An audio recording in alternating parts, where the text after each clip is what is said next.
surgery. So we're looking post-operatively, how is their BMI changing? And then also something that we're interested in is how often are the subjects weighing themselves to keep track of their weight change post-operative. So kind of an overview of the data source and what I've done previously in my work with Children's Hospital. The data is looking at the efficacy of bariatric surgery in the pediatric population. So this data is sourced from Teen Labs, which is like at multiple clinical centers looking at post-operative bariatric surgery outcomes. Stands for Teen Longitudinal Assessment of Bariatric Surgery. I work with this group with Alex Kaiser through the Children's Hospital. The data has a lot of repeated measures. So we have a baseline measure, which is before surgery, a 6-month post-op, 1, 2, 3, 4, and 5 years post-op. Most of the analyses that I've done for this group so far are just looking at change score models with percent BMI change. So we haven't really assessed the data longitudinally, really just in like descriptive ways. We haven't done any longitudinal models. So kind of the goal of my project was to apply some of the longitudinal methods that we've learned in this class to the data, because that's a little more applicable to the data than just looking at change score models. Hopefully we'll get a little more information out of that. So the goal of my project was just to look at the relationship between the percent BMI change and the frequency of self-weighing over repeated measures. And I'll go into it a little bit more, but the times I selected were just the 1, 2, 3, 4, and 5 years post-op. So my project has 2 models, a linear mixed model to predict the percent BMI change, and our predictor of interest is the frequency of self-weighing. And then I also kind of flipped it and did an ordinal logistic regression to predict the frequency of self-weighing. And something else they were interested in was if the subject's caregivers have a history of bariatric surgery and how that might impact some of their behaviors, like how often they weigh themselves. Some covariates that, like in other models, the PIs were interested in were the baseline age, so how old they were when they received surgery, sex, what kind of surgery they had, and what their baseline BMI was. And with these models, I just used backwards selection to remove any insignificant covariates. So in total, we had 242 subjects in the whole data set, and there's 7 repeated measures, the 6-month baseline, and then the 5 annual follow-ups. Some exclusion criteria, I removed anyone that was missing their BMI at baseline, because we're looking at percent BMI change from baseline, can't really use that. Anyone that was missing the covariates, age at baseline, sex, and surgery type. We also excluded the subjects that received the laparoscopic adjustable gastric band surgery, because based on what the PIs have told me, basically those subjects are just like different physiologically, and that surgery is significantly less effective compared to the other 2 that we have in the data set. So we just completely removed them, which is what we've done for all the other analyses with this group.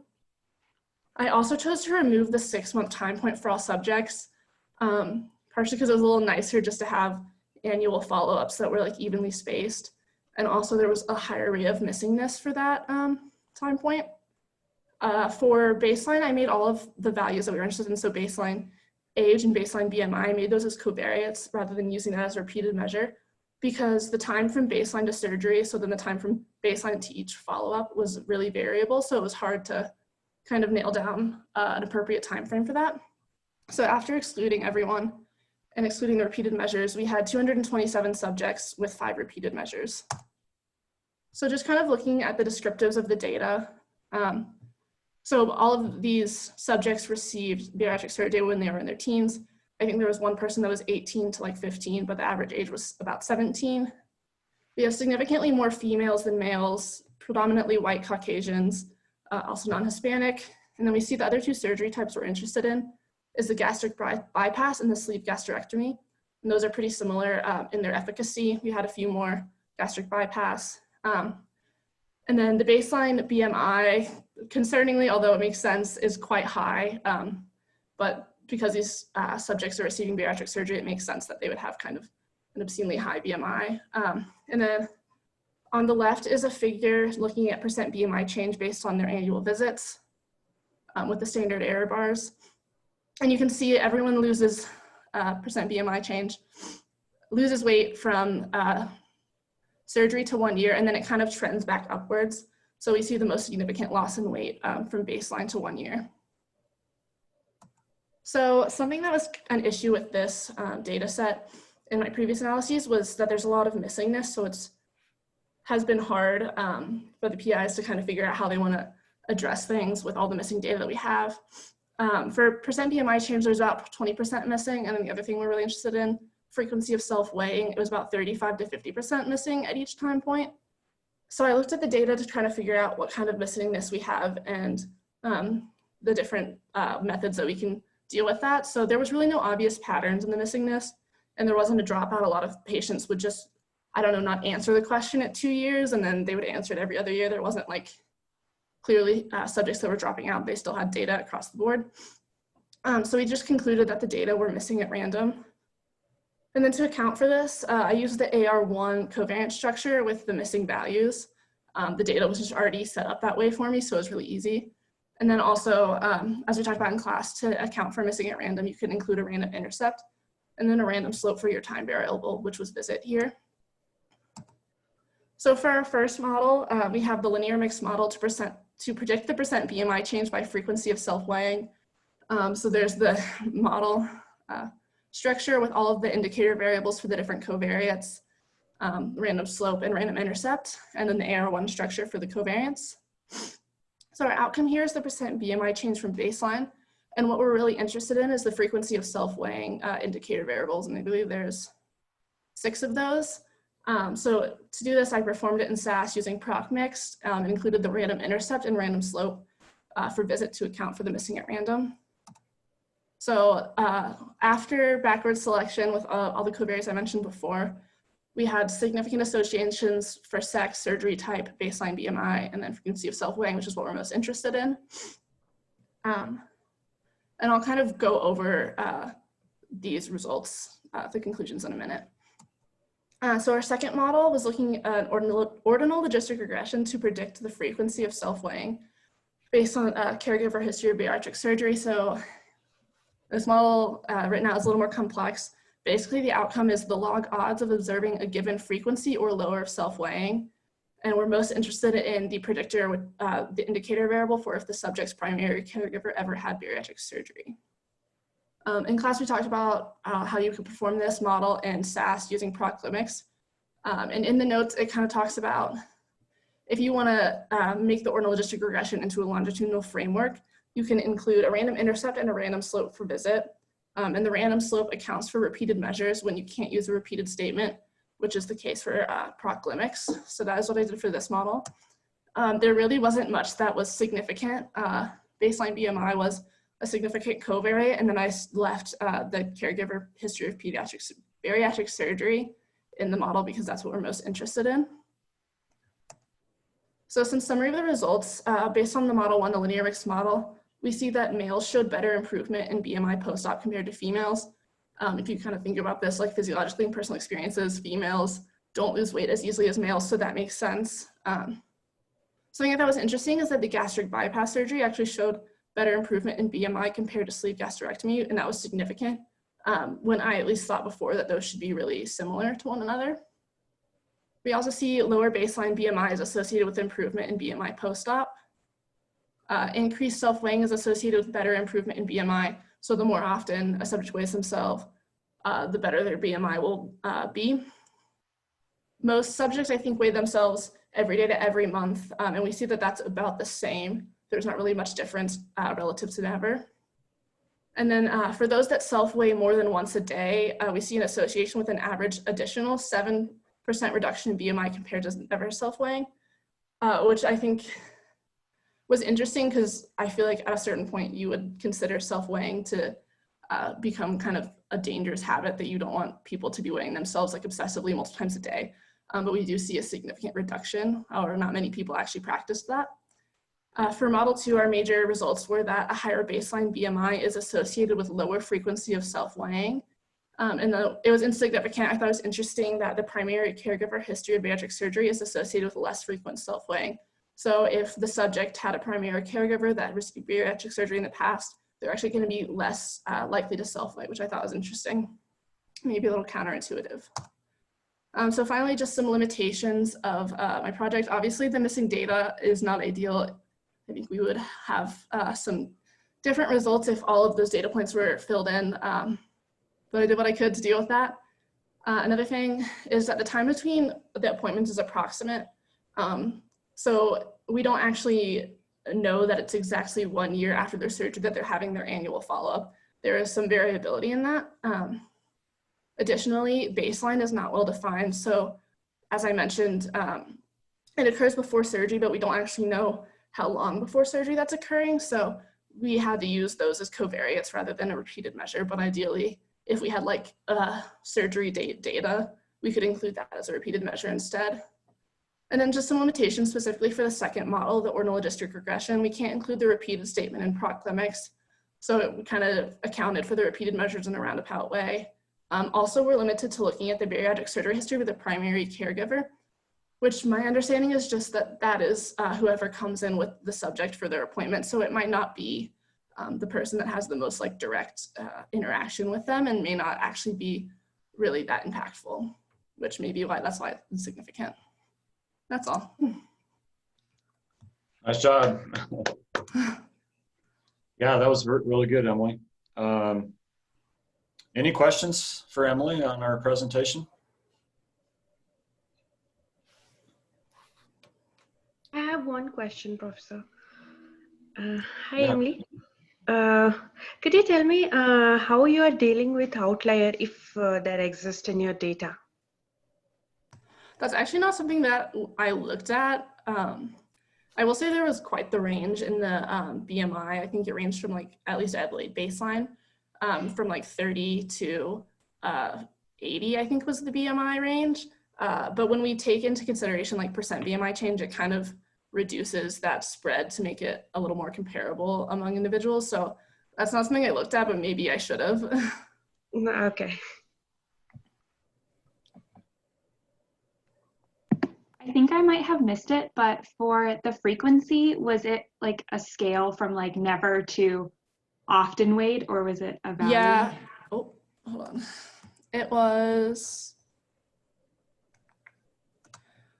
never, about once a year or less, every couple months, every month, every week, every day, or then more than once a day. Gotcha. Regarding the self-weighing, what are patients encouraged to do? I guess like what clinically is recommended for weighing? So at least the PI I've been working with, I guess like gold standard is to weigh yourself once a week, is what they recommend, is like a healthy amount to keep yourself on track with your weight loss, but not become like an issue that you're weighing yourself too often. So a lot of what I've done with children's is just, they kind of just collapse that variable down into once a week or more often, and then less than that is not recommended. The goal is just to get you thinking about your weight enough by doing that, but without becoming obsessive. Yeah, I'm Okay. sure that there's some bad habits that can also come out of that. And are you expected to, like, I don't know that much about bariatric surgery, but after the surgery, there's a big drop in weight loss. And are you encouraged to like continue losing weight after that? Because it looked like in that longitudinal that like everyone gained weight for the most part. Yeah, I think that's kind of a little bit of what they expect to see, is that you're going to have the biggest drop in that first group. Another project that I was working on with them is they like classify people into groups based on if they lost weight before they received surgery. And regardless of like what happens before surgery, you kind of have that same trend of like it dipping down for the first year and then going back up a little bit. I'm not exactly sure what the like explanation for that is, but that is what we saw really across the board. Cool, thanks. Do you have any data on post-op complications? I wonder if that would affect. Yeah, I'm sure we do. It's an incredibly large data set, so it's probably in there, but it's not something that at least I personally looked at. Yeah, I was curious if the 6-month mark, like that's where, if they were like weighing them or checking in with them at that certain point to see if there were complications, and if that was like why it was a shorter time period. I'm not sure. There's also like a 3-month follow-up, but for some reason all of the data is missing at 3 months for everyone. Yeah, I don't know. It's a weird, they also have surgery date data, but that's all missing too. So I'm not sure if it's just something that they like didn't provide to us, or if it doesn't actually exist but did at one time. I'm not sure. Yeah, it seems like it would be interesting to get the 3-month or 6-month data. Yeah. Because there was such a big drop. So it'd be interesting to see if you could estimate what's going on between baseline and 1 year, you know, and then after that, it seems to kind of stabilize. It does kind of increase a little bit, but that, you know, that first period would be interesting to see what's happening there. Any other questions? Is this all, Go ahead. is this all medical record abstraction? I don't think so. It's the group that does it, Teen Labs, I believe they give them like a bunch of surveys to fill out every like appointment, so annually or whatever appointment they're there for. Some of the data is filled in by like a physician, so like the BMI stuff is pretty exact, but then everything else is really self-reported. But there's like a huge like file of like 30 pages of surveys that they fill out each time, which I think may have something to do with some of the missingness. It's probably just survey fatigue. They don't want to fill out all of that every time. Mm-hmm. Yeah, and that's an important lesson. I've seen a lot of surveys where the survey is really long, and I think that's researchers have a lot of good ideas about what data they want to collect and stuff, but I think a lot of times you have to balance that with what are people likely going to fill out, and what are they going to not get tired of doing. So I think we have to, as researchers, we have to be smart in not making surveys too long, especially if we're going to expect them to do it, several times, in a longitudinal study. But that's a issue, dropout and non-response is an issue that we face, So I liked what you did with, kind of reasoning out, whether you'd have missing at random or missing not at random, based on, whether we're dropouts or whether they you were saying they kind of missed, but then some would come back. So that's what you have to do when you analyze data, in terms of trying to account for missing data. You have to think about the likely mechanisms, and so that was, I liked how you did that. And good questions from the audience. So nice job, Emily. So we're on to Elise, I think, is next in our presentation. So go ahead and share screen.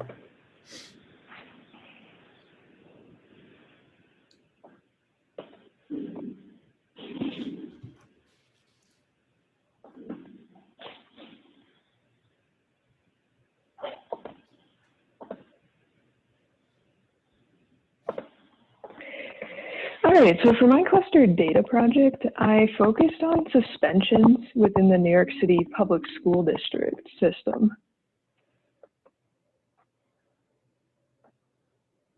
So a little background here is that in 2015, the Department of Education in New York City updated their discipline code with policies designed to try to reduce suspensions. And this is because suspensions have just been shown to have really detrimental academic outcomes on kids who are chronically suspended. And so they found that the first semester after implementing this policy had fewer suspensions than the prior year. And so my primary question of interest is to find out whether between 2015 and 16 school year, all the way up to the end of when I have data, which is 2018-19, whether this downward trend continues. My other primary question deals with the fact that students of color are suspended at disproportionate rates, and there's a vast literature talking about this. So I'm interested whether that's true in this data set, and also which other school demographic characteristics are associated with a higher number of suspensions.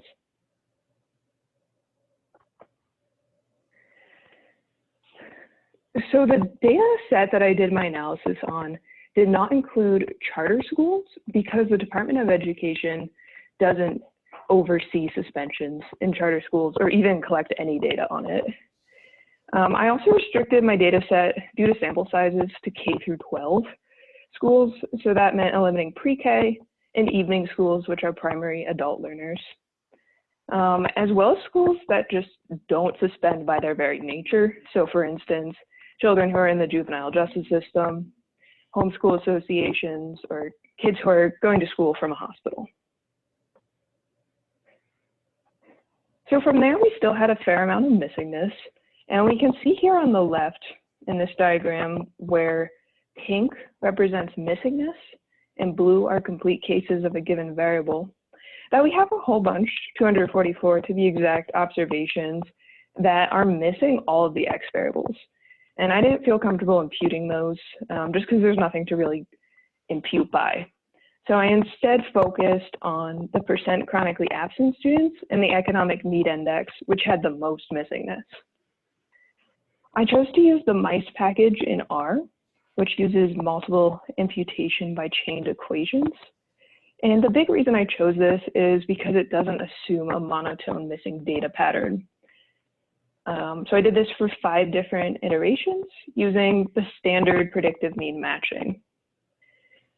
In the diagram on the bottom left, we can see in dark blue, that's the complete cases of the variable, whereas red is imputed. And so it looks okay, but not perfect. So I did some sensitivity analyses to, first of all, compare whether the different iterations had similar parameter estimates when I ran my model, and also compared that with the complete cases. And everything was really similar, so I felt comfortable going ahead with it. And then I looked to pool these 5 iterations. And normally I would use something like proc mi-analyze, which takes into account the variation between the different imputed data sets. But I was using proc limix, and this procedure just doesn't work with it, known compatibility issues. So I averaged over 5 iterations, which is a limitation because this overestimates the certainty of the imputed data. So I used a Poisson generalized linear mix model because this is count data, number of suspensions, and I use an offset for the number of students per school. And to account for correlation, I used a random intercept per school, as well as spatial power within school times for repeated measures. And to answer the first primary question of interest, there was a non-significant linear time trend.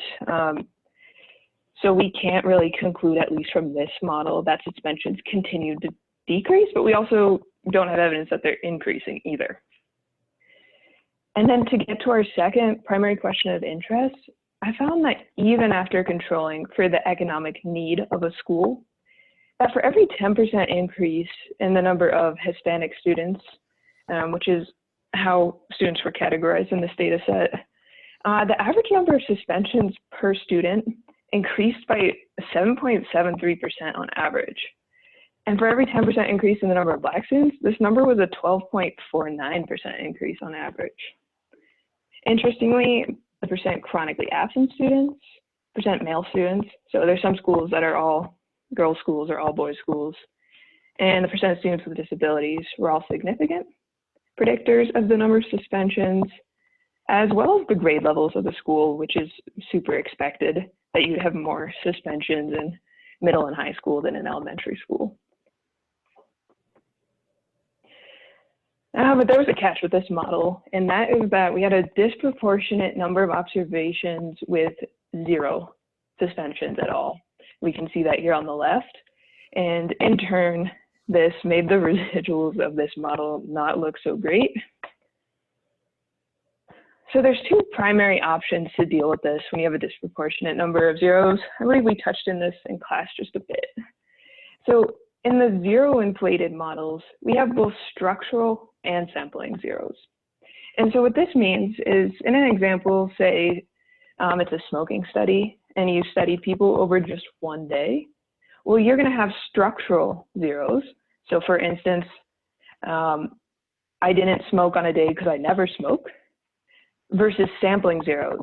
A smoker just happened not to smoke on a given day. Whereas in a hurdle model, this might be when you study smoking over a whole year.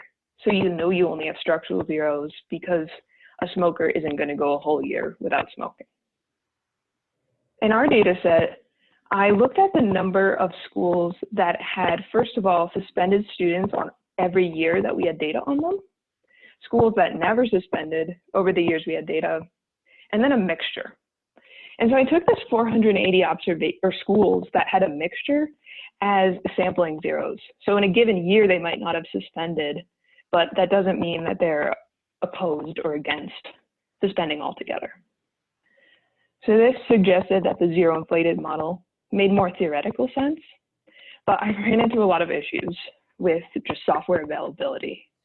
Proc GenMod does allow for a zero inflated Poisson model, but without any random effects.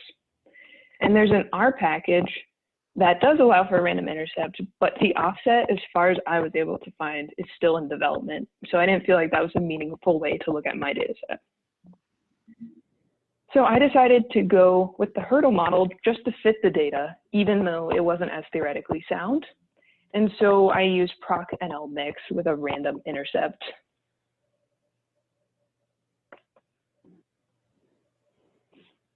The hurdle model splits the data into two parts. There's a logistic, yes, the school suspended, or no, they didn't. And then there's the count part of the model, which is a Poisson model truncated at 0. In other words, you have to have had at least one suspension to be in this part of the model. And here's the code for it, should you ever need to use one in the future.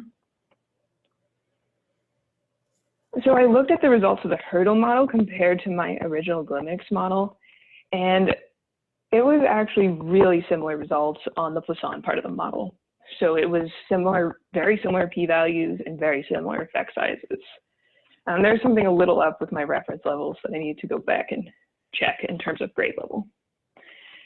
And then on the logistic part of the model, this was whether they suspended, yes or no. We found that if there was a higher percentage of chronically absent students, the school was actually less likely to suspend, and a higher percentage of disabilities, schools were more likely to suspend. So my final conclusions at this point is that, first of all, just everything needs to be kept in mind that I was limited by software capabilities. It would have been great to address the correlation more thoroughly, but it's just not available for a Poisson outcome. That being said, the results of the two different models were very comparable. So I feel confident that the results are still representative of the data. And for our primary questions of interest, first of all, suspensions did not significantly decrease from the 2015-16 school year up through the 2018-19 school year. And the fact that we have a really big issue in the New York City schools that even after controlling for the economic need of a school, students of color are still being suspended at disproportionate rates. So New York City still has some work to do. Nice job, Elise. That was quite good. You really went through a lot of different methods there and applied them to your data. So really good job on that. Any questions for Elise? Do you know more about the policy change that they enacted? I'm just like curious why it didn't work as you would expect. It was basically saying that you need to deal with kids in school instead of kicking them out of the classroom. I have worked in middle school before, and I know on paper that is way easier to say than to implement. So I imagine that even if on the books they're not supposed to do it, schools are still doing it, is what's going on. But I don't have data from prior to 2015. So that would be really interesting, is to see what that drop was. All I know is it didn't continue to drop. Gotcha, I see. Yeah. So you mentioned that there was not a linear trend in the years. I was curious if you thought of including years like categorical to see if there was changes like based on just the year instead of just a straight linear trend. Yeah, I did actually. And yeah, it was, I don't recall which year. One of the 4 years was non-significant, and the other 3 were significantly, or the other 2 were significantly different from the 2015-16, but they were in opposite directions. So it kind of, in very small effect size, so it kind of just, like if you plotted it, it just kind of looks like a straightish flat line.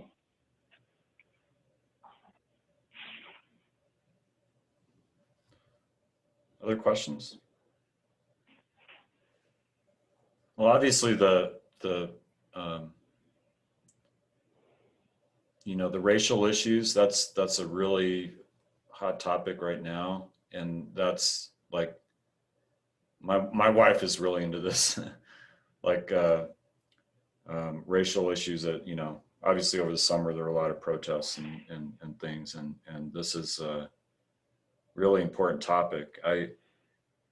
I'm sure there's journals that would be interested in seeing this. I'm not sure which ones to target. I'm not familiar with those kind of journals, but it goes to like, I liked how you controlled for the socioeconomic status. I don't know, I'm kind of thinking out loud if there's any other factors that you'd need to control for when you try to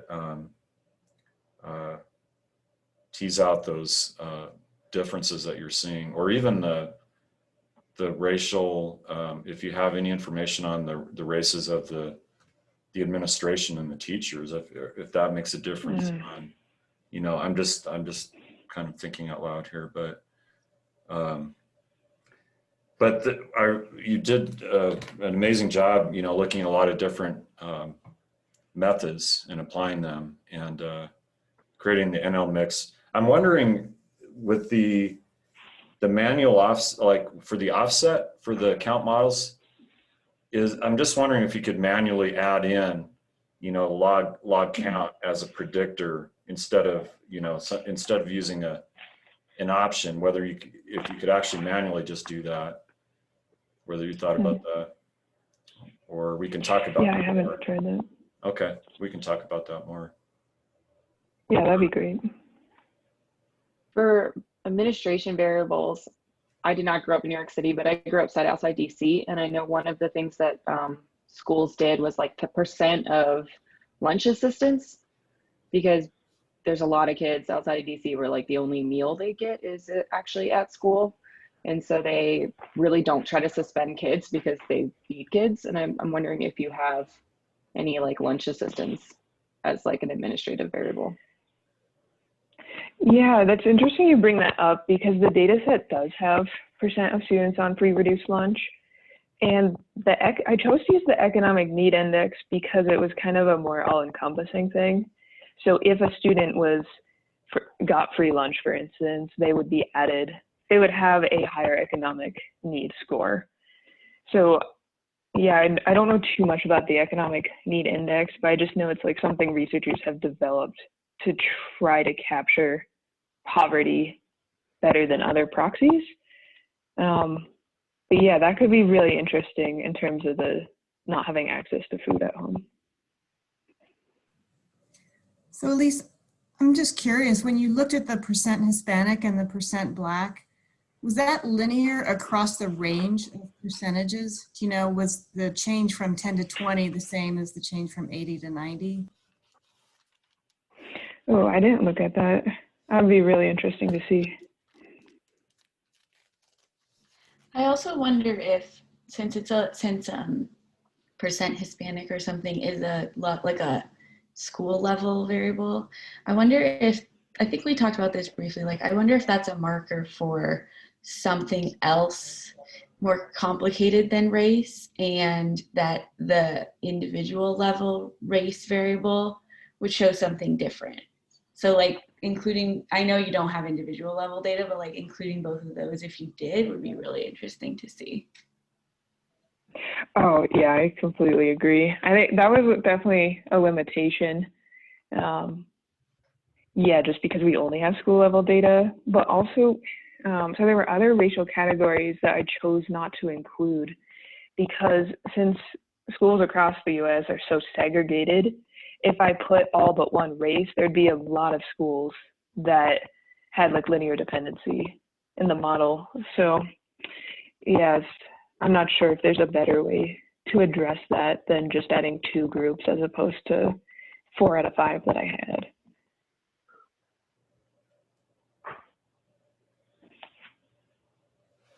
All right, nice job. So we have, where'd my list go?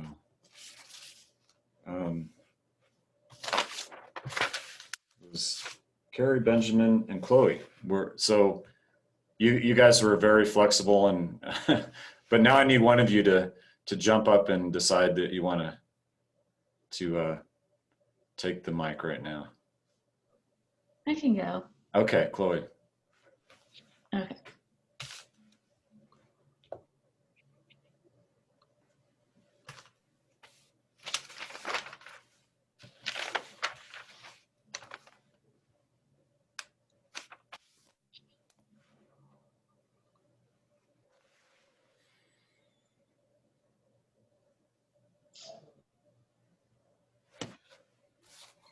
Okay, so my project was looking at maternal baseline demographic characteristics and maternal stress and depression during pregnancy. So just a little bit of background on this topic. Maternal stress during pregnancy has been associated with poor birth outcomes, including preterm birth and low birth weight. And these outcomes are associated with adverse health outcomes for the offspring later in life. So it's important to look at sort of what causes maternal stress during pregnancy and figure out how to prevent it, or at least reduce it. So the research question that I was looking at is what maternal baseline characteristics are associated with maternal self-reported mental health status during pregnancy. And the data set that I used is the Healthy Start, or from the Healthy Start cohort, which is an ongoing pre-birth prospective cohort study. And the study was originally designed to look at the impact of several different exposures during pregnancy and how these exposures may impact the metabolic and adiposity outcomes in offspring. So the whole study consists of 1,410 pregnant women who were recruited between 2009 and 2014 at the obstetrics clinics at the University of Colorado Hospital. So this is just sort of a disclaimer for the data that I'm going to present. So the predictors that I had access to for this study were very limited due to several different factors, but many of the variables that I included are likely root causes of, or are likely proxies for the actual root causes of changes in maternal mental health status that we see. So the demographic characteristics that I did have access to are listed here. So maternal age, pre-pregnancy BMI, how many children they have had, race, ethnicity, smoking, and several others listed here. So the outcome assessment was the mental health status, and this was taken at 2 different time points, so during early and mid-pregnancy. And there were 2 different scales that were used, so the Cohen's Perceived Stress Score and the Edinburgh Postnatal Depression Scale, and both of these are 10-question surveys. Now on to some results.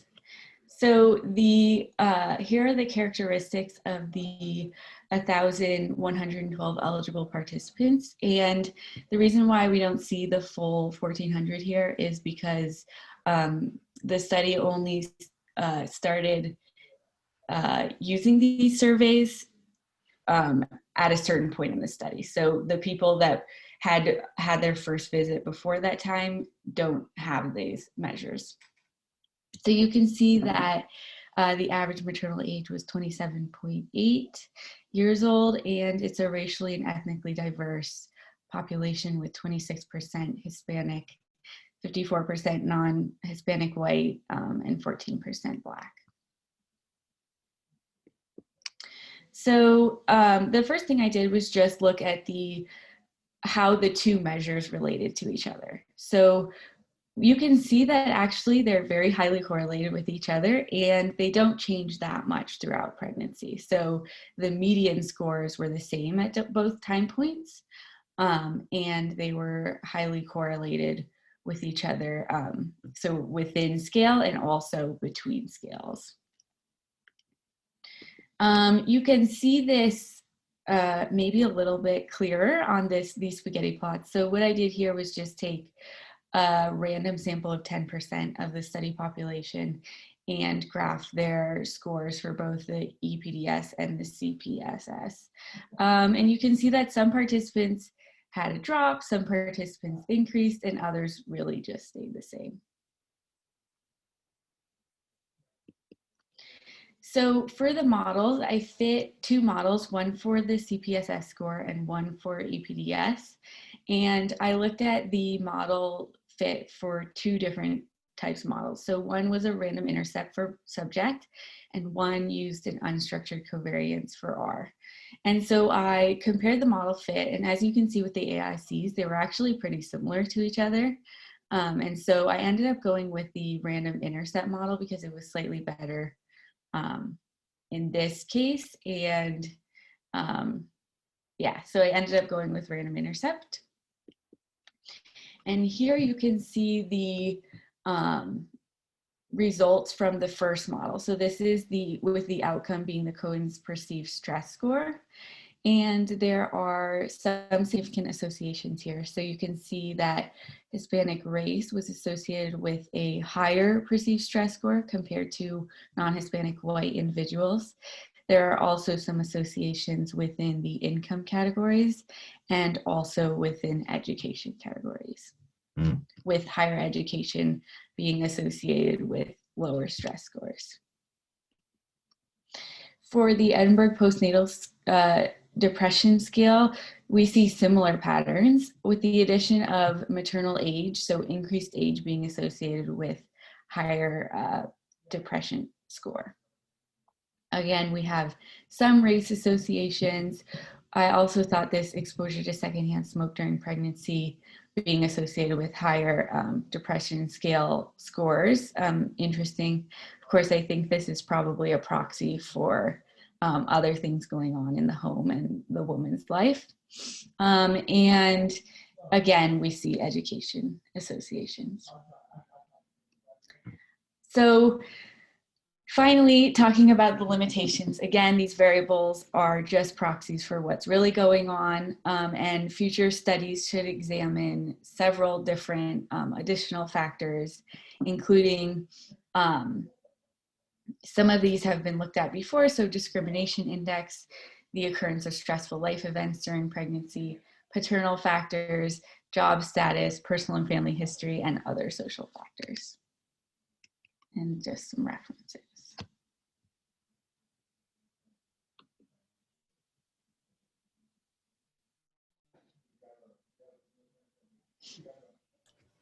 Questions for Chloe?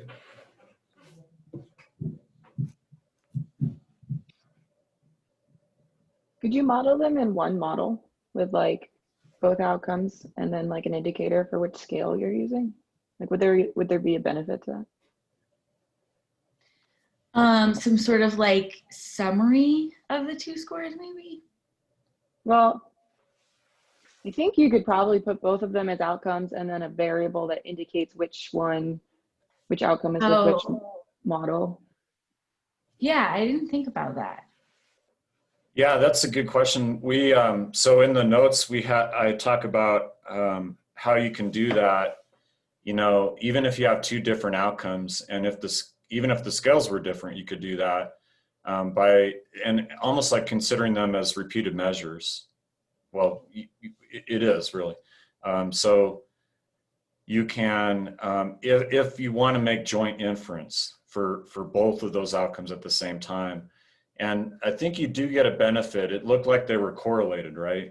Because you showed the correlation between them.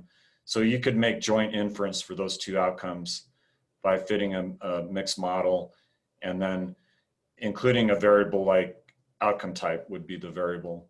And then you just need to include that variable plus interactions with that and your other covariates. So that, yeah, that's a good point. You could do that, you know, if you wanted to make joint inference. Cool. Yeah. Other questions for Chloe? If you do that joint inference, do you have to interpret like the fixed effects coefficients as affecting both outcomes? Or can you interpret it for one outcome at a time? You could. Yeah, I mean, you could get, you know, you could get the marginal for one outcome. or you could do it simultaneously. It gives you the flexibility of doing it either way. So what is like the greatest benefit from doing that, I guess? The greatest benefit in doing it is that,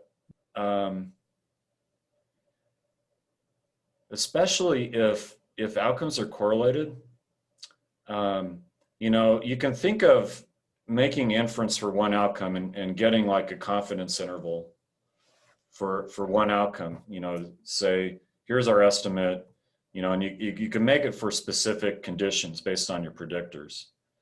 But you can essentially end up with, you know, a point estimate for your outcome, like an average amount with a confidence interval. And you could do that for the other outcome as well. But if you do joint inference and they're correlated with each other, you can actually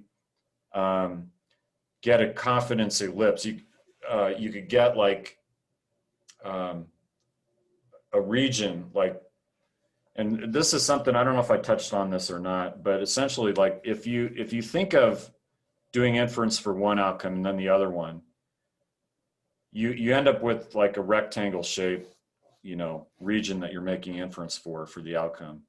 And if you do it jointly, then you're basically narrowing the inference for those two outcomes together. I think what I'm saying maybe is a little bit vague, but what I'll do is I can sketch it out and show you guys next time. But it basically allows you to make more specific inference for two outcomes simultaneously.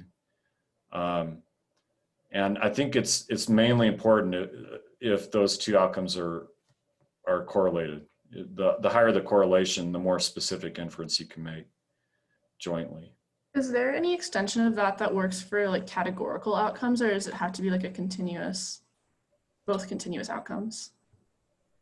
That's a really good question. I hadn't thought about it. It's definitely the easiest for two continuous outcomes. You know, I think it would you probably could do it for like ordinal outcomes, but that I'd have to think through, you know, how you would report that.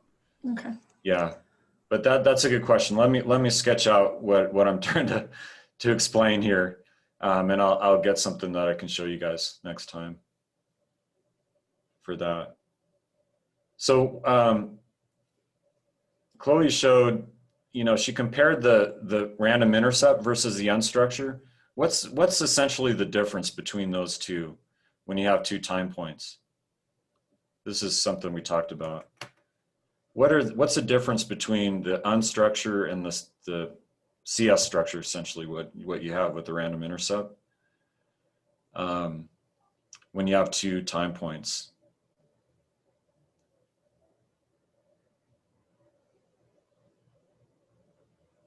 Really what it amounts to is what the unstructured allows you to have separate variances for the two time points, whereas the CS structure doesn't. So it seems like what the AICs are telling you is that the variance doesn't change between visit 1, visit 2. You basically have the same level of variability at those time points, which is why your random intercept model seems sufficient. And I agree with you, if they're roughly the same, or even better, obviously, for the random intercept, then that's definitely the model to go with. Okay. So, any other questions?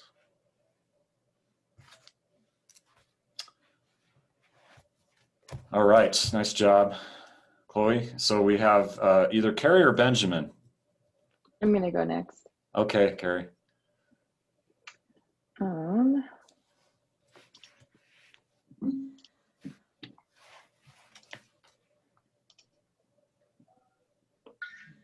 Can you guys see that? Yes. Okay, so I'm talking about prescription pain reliever non-medical use. And so I use data from work, which comprises the researched abuse, diversion, and addicted related surveillance system. We call it RADARS. We have multiple data source surveillance systems, which are all in this mosaic on the left that we operate, and they provide a comprehensive picture of prescription drug use in the United States. So the Survey of Non-Medical Use of Prescription Drugs, or NMERX, is an online survey of the general adult population to understand non-medical use of prescription drugs. They are paid for the survey. The survey is launched twice per year in the first and third quarters of every year, and we collect approximately 30,000 surveys per launch.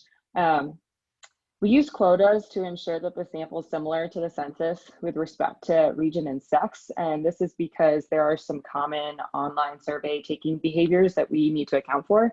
For instance, older white women are the first to click a link and take a survey for money. Young men are kind of the last to trickle into the sample when the survey is open. So we do apply calibration weights to the sample to make it nationally representative, but for this project, I treated it like a sample. So the survey really focuses on non-medical use of a variety of different types of prescription drugs in the last 12 months. My outcome is binary, so I did yes or no. I have non-medically used prescription pain relievers. Pain relievers are opioids, so it's definitely a topic that people talk a lot about.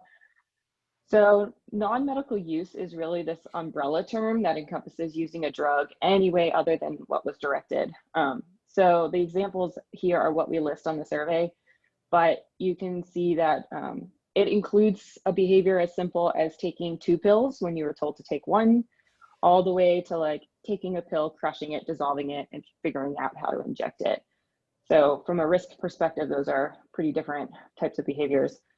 So I put some examples of some pain relievers down there, but my research question for this project is, has the proportion of last 12-month prescription pain reliever non-medical use changed over time?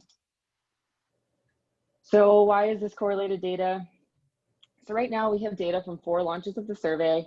So this timeline at the top, the stars are when the survey was actually launched, and the blue bars represent the time frame of the question, so the last 12 months.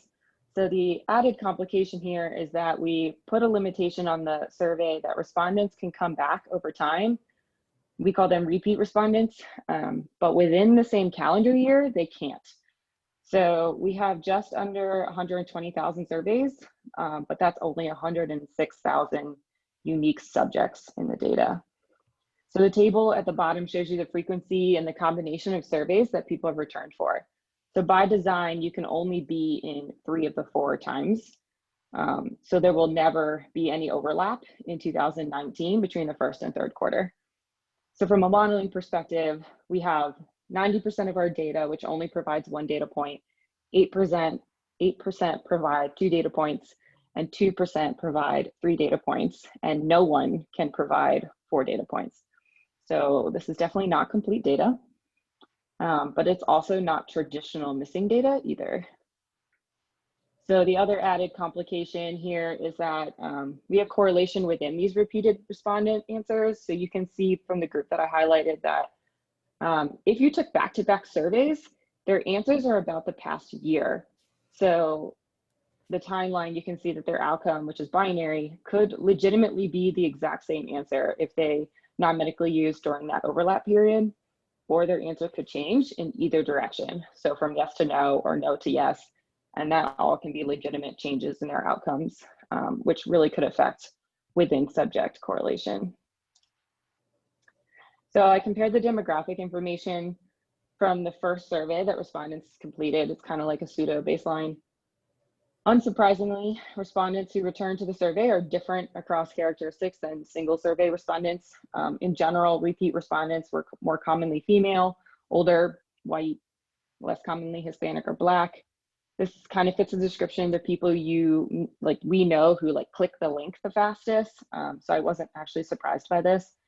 And then completely overgeneralizing here, but risky drug use behaviors tend to be young white males. So I wasn't surprised to see that these repeat respondents also reported less pain reliever use in the last year. So that can be proper medical use or non-medical use, and also less lifetime pain reliever non-medical use. So essentially, if we were to ignore the correlated responses here and treat everyone as independent, we would have a sample that's oversaturated with non-users. So to explore the changing patterns of repeat respondent answers with a binary outcome, I tried to make a surrogate to a spaghetti plot. I did a lot of Googling on how to do this, but I rather like the name angel hair plot that I came up with. So basically, this plot is showing you the answer behavior over time. So black being that they completed the survey and said no, red is they said yes, and then gray means that they skipped that survey. So this is a random sample of 50 who completed 2 surveys on the left and 3 surveys on the right. And it was my best attempt to kind of see trajectories over time. So you can see that the sample is dominated by non-users, as I expected. And for those that do report NMU, back-to-back surveys tend to have the same answer, but there's definitely cases of changing answers. So when I was thinking about covariance structures, I'm going to leave this up to kind of talk about covariance structures for this data. I used time as categorical with 4 time points, and I wanted to look at unstructured to see the relationships. AR1 could make a lot of sense here, just like most longitudinal data. But I also felt like compound symmetry could make a lot of sense, so I highlighted a few. The model won't necessarily know when someone comes into the data, so if they entered at time point 1 or time point 3. So compound symmetry would assume that those are all equal. And so where the non-users in the first 2 surveys would have the same expected correlation as users in like surveys 3 and 4, which could make a lot of sense. Or likewise, the correlation across 3 surveys, like on the right, could make sense. But you can also imagine that this would fit nicely with Toeplitz. I don't know if I'm pronouncing that right, Toeplitz, pretty well too. So as a reminder, Toeplitz is the structure where any 2 that are the same distance apart are more correlated than further apart, which is the structure that would really account for the scenario where you complete back-to-back surveys regardless of when you enter the survey, but then your answer like a whole calendar year later, like on the right, would be a different correlation. So those are the 2 that I really wanted to look at. So I'm skipping in this presentation my comparison of like GEE versus quadrature and the theoretical pros and cons of those, but ultimately I did linearization with pseudo likelihood with a covariance structure only. SAS will not fit 10,000 random intercepts for each unique subject. So that removes all of those options pretty much immediately, which is disappointing because I would have liked to account for within subject correlation or between subject correlation just because there were differences. And the other thing with linearization is it could allow me to use weighting later to actually make nationally representative claims, which would be great. So I used Glimix with a logit length, categorical time, and no intercept. And then I converted the log odds from the logistic model back into predicted probabilities for point prevalence at each survey, and then an average period prevalence across the entire study period. And then for trend over time, I used a linear orthogonal polynomial contrast. So for the model specification, did impact the results. So Toeplitz, AR1, and unstructured just don't converge. But not accounting for the correlation or using the variance component structures, which is the default in SAS, were the same. But those results have about a 5% bias towards lower prevalence of NMU compared to the compound symmetry, which makes sense given that those samples would be considered like saturated with non-users. So you can also see that accounting for the correlation with the compound symmetry, the conclusion about the linear trend over time changes, and the p-value no longer becomes significant. So I have a slide here with my final code for the compound symmetry model using the repeated statement in Glimix, which is really a random with a backslash residual, and then my estimate statements, and then how I turned it back into prevalence, but I wasn't going to linger too long on this. So my next steps is to look at the convergence criteria and maybe loosen some of those. And I also want to talk to Matt about some ideas he had in my feedback. I suspect as we add more data every time we have another launch, this convergence problem will be an issue. But for future work, I want to incorporate the weighting side of it because the beauty of the survey is the national estimates. And the other thing that would solve problems is if we could combine the calendar year of data to make like an annual estimate where the Q1 and the Q3 would just all be considered one. The problem with that is that to get 5 data points to really trend, we would be waiting until 2023, and we just want to explore the data before that. But I do think eventually we will do that. So that's it. Nice job, Carrie. Questions for Carrie? I have a question, and I might have just missed you saying it, but for those that didn't respond to the survey, like in your angel hair plot, did they just not receive the survey, or they're not answering it when they receive it? It could be both. Okay, so you don't know. Well, within a calendar year, they'll never get the link twice sent to them by design. So in that case, they're not even receiving the survey.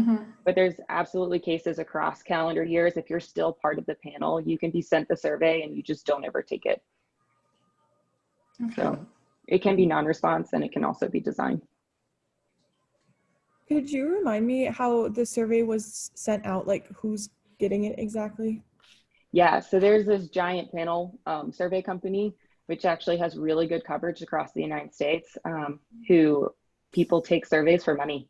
And so they're already signed up to the panel. The panel does a lot of vetting to get good people, and they kick a lot of people out who are like robots and stuff. So these are real people.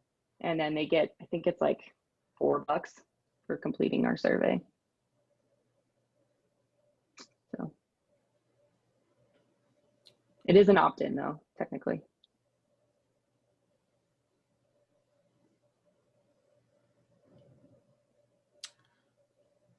Yeah, the design is unique. The fact that, you know, they can only take the survey once a year, and you have the essentially 4 time points, right? So, and I've been thinking about this, like, really, it's, yeah, it seems like it's not missing data.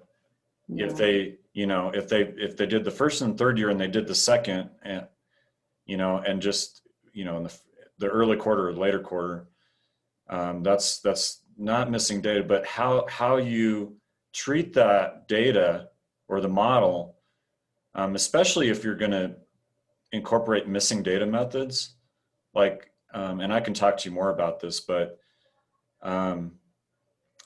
it seems like, you know, I was thinking about whether to actually include 2 terms, like year as one term, and then an indicator of whether they did an early or late response for that second year, or treating time as like a continuous variable or something. But I can talk to you more about that. It's sort of, you know, it's interesting how sometimes you get data that's messy, and sometimes you get data that's messy because of how the design is. So sometimes we create our own problems, but it's interesting, you know, and how we need to set up the model in order to study, because, you know, the data, because really you do have missing data. I mean, there's differences in how people responded. So there was that element of missing data, but then part of it's just the design, and how do we treat the missing data in order, and also account for the design when we address that missing data. Yeah, I think because it's a surveillance system, like most of what we provide are point estimates. And so we don't have to worry about this at all. So it's like in 2019, what was the prevalence of something? And it's only now that we're getting enough data to do so in like real hypothesis testing. Will this matter? Yeah, and we're still trying to figure it out. Right. And remind me also, like pattern mixture models, I think would apply to your data set. So I can talk to you more about that. Okay. Yeah, and I think Comment ultimately about that. we have to include weighting. I have a quick comment about that. I think maybe you could treat those missing surveys as censored, and then you could use survival analysis, and then you can also account, if you move your data to the counting process data format, then you can account for when they came into the study and when they left the study. But then your question has to change a tiny bit. You'd be modeling the time to the change of the non-medical use of the drug. Right. And we don't have, so the little issue with that is we don't have like initiation of the person. So to me, that would make a lot of sense of like how long until you initiated a behavior, but it's a little harder when you're just like cross-sectional data of did you or didn't you do it. I'd have to think a little harder on that one. All right, thanks. Benjamin, are you ready to rock here? Yeah. Okay.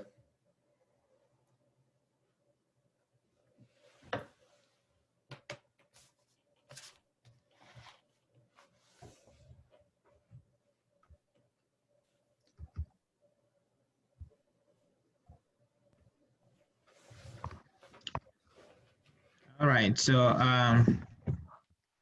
I focused my analysis on a preclinical trial that involved animals, rodents, and I was looking at if this particular medication, modafinil, significantly lowers activity. So the motivation behind this study is the fact that so many people suffer from mental health issues. And this was designed to look for the attention deficit or hyperactivity disorder. And the element that it was looking at is the hyperactivity impulsivity, which is like being constantly in motion.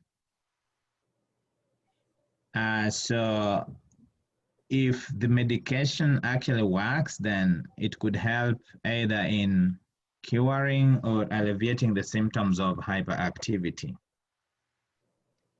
So that's the background of the study. And it is a longitudinal one where measurements are taken over time. So sorry about that. Sorry about that. Yeah. So this is the data description.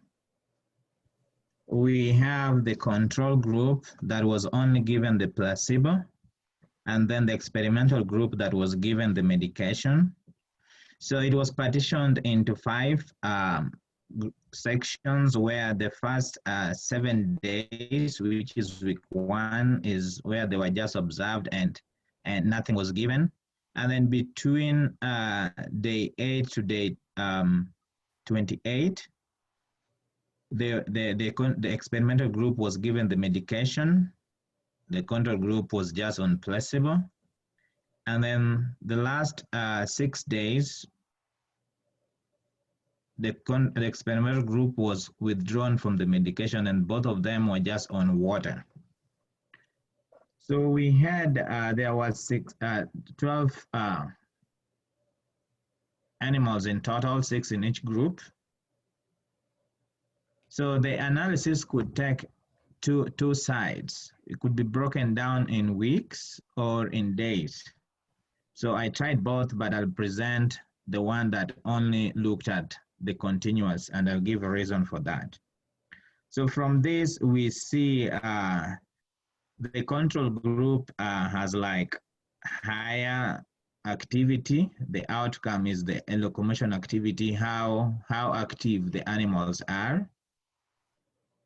And we can see that there's high variation in the control group, while the experimental group, we see the activity is low, and the variation within is not very much. There were missing data, but that only accounted for about 1%, because there were not like many animals, and there were only slight missing values. I looked at the nature or the pattern of those missing values, and there wasn't like any pattern. So I decided to treat them as missing complete at random. So, so the model that I fitted was a general mixed model, general linear mixed model, because the outcome is continuous. The covariates, they were not so much, because of that is a limitation. They were not provided. Data accessibility is very limited. So I was only able to access the outcome, the group, and the time. So that formed the covariates, and then I added the random intercept and the slope for time. So like I mentioned, the time could be grouped into weeks, which would form like 5 weeks. And I could use repeated measures ANOVA. I did that and looked at the outcome, but I realized that when I did, some information was getting lost because it's like I was working with weekly averages. So that model wasn't so good, the repeated measures ANOVA. So working with all the days as continuous time produced better model. And then I did the linear model, quadratic and cubic, and because these are nested models, I compared them using the likelihood ratio test. So what you see here is the likelihood ratio test. This is the negative t likelihood. And then I get the chi-square with 1 degree of freedom. And we see that the cubic time model seems to be the optimal. And it actually was better than the others. And then I also looked at the covariance structures for the repeated measures. The AR one worked best, and it also makes sense because it takes into account that nature of correlation. There were no, all the time were equals. The time differences were equal. We didn't have an equal time points, except the cases that were missing. And because they were missing completely at random, this worked better than any other covariance structure. And here we see the model, which is almost like what we expect. It actually reflects the data as we saw in the previous graph, where it takes the cubic trend, the polynomial trend, and we can see how they relate. The bold black is for the control average, and the red is for the experimental average. The dots are the individual trajectories of the locomotive cycle of the animals. And from this, we can still clearly see that the control group, the medication is working in a way. The control group, it lowers the activity in these animals. So the dotted lines are the predicted values, the bloops, right? Yes. Okay. The predictive values of the individual subjects. Okay. Yeah. So here are the results, and before I move to the results, I also looked at the interaction. There was no significant interaction, then I dropped that, and then just used the fixed effects. And like I mentioned, after the 28th day, the experimental group was withdrawn from the medication. And that's what you see here, the trajectory falling. So I also looked at if there's a difference, the rate at which they fall in the locomotive cycle after the withdrawal. And it somehow looked, it was almost significant, but not significant, meaning when they are withdrawn from the drug, which was making them like super active or less active. So you'd expect that maybe if there's no difference, if there's significant difference, they would fall the same. And if there's a significant difference, then we'd see somehow maybe that narrowing in a way, but that did not happen. So it means as much as the drug lowers that, but it's still not in like a significant amount. So finally, we see the results here, like only the fixed effects, and we see there's no difference, significant difference in the group. There's a significant time difference, significant time effect. So we'd say actually the drug could be working, but not in a significant amount, and maybe a follow-up could be done to see if it's really significant. Yeah.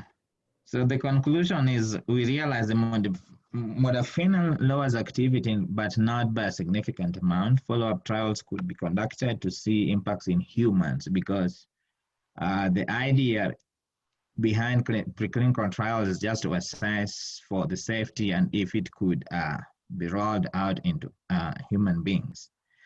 But like I said, the limitation in this study is that so many covariates were not accounted for. Maybe if I was able to access them and put them into the model, I could have found maybe a different result, but that was not there. Yeah, so that's a very big limitation. And then I compared, like I said, I compared this model and one that worked with weekly averages. This works really well. And then I looked at that post-withdrawal from the medication. I didn't see anything much as well. And therefore, just with interpreting this with caution, but still it reflects what we see in the data. So that's the end of my presentation. Any questions? All right. Nice job. Any questions for Benjamin? I may have missed this the first time, but can you describe the shape of why the shape of the trend goes down so much for the control group? Or why it goes up, I guess. Here? Just like kind of in the middle. Like why is it increasing for all groups? I would have expected the control group to just stay kind of flat. Well, under normal circumstances, it's just describing on a daily, on a regular basis, how do they behave? Are they just like constantly super active? Because if maybe someone is experiencing a condition and as time progresses, then if the condition gets worse, then they become super active. So we expect them to keep being very active in nature. But you see, for the other, as much as they are also active, but not as in when they are not under medication. So if the medication really works, it can just control, you can still be active, but not in a very high rate. I don't know if that really makes sense. I wonder, let me jump in real quick. Did you put in a group by time term or terms in your model? Yes, I did the interaction group by time, but none of those was significant, so I dropped them. Huh. It seems like you might want to keep those in there because those would be key predictors to address. The main question I would guess would be, do the experimental and control groups differ over time, right? And so in that case, I wonder if you should just keep the interaction terms in the model. Just something to think about.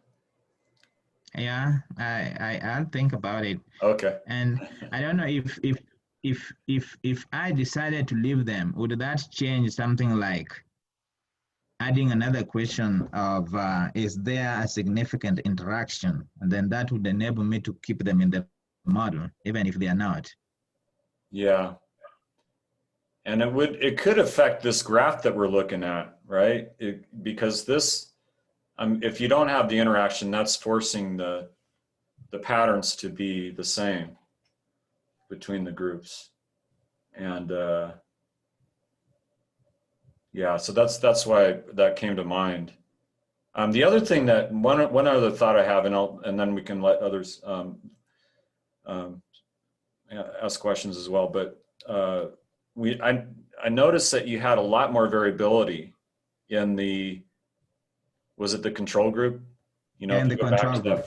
Yeah. So one thing you can do if you have data like that, that suggests that the variances are different, you know, between control and experiment, and that you don't want to pool to get the common variance, like if you add a random or repeated statement, right? So one thing you can do is add a group option. So after the slashes, you can say group equals, you know, whatever that variable name is, treatment or whatever, it may even be group. And that would allow you to get separate variance estimates for the control and treatment groups that appear to be quite different. So that's just something else you can think about. Yeah, so there was a limitation with that, I think, because of the sample size. When I did the group variances control for it, the models were not converging, and the covariance structures, whether the autoregressive and structure, whichever, they were all coming to zero, so it couldn't converge. Yeah. Okay. I think that could be because of the small sample size that I had. So it forced me to use the pooled variance estimate. Okay. Yeah. Yeah. Other questions for Benjamin?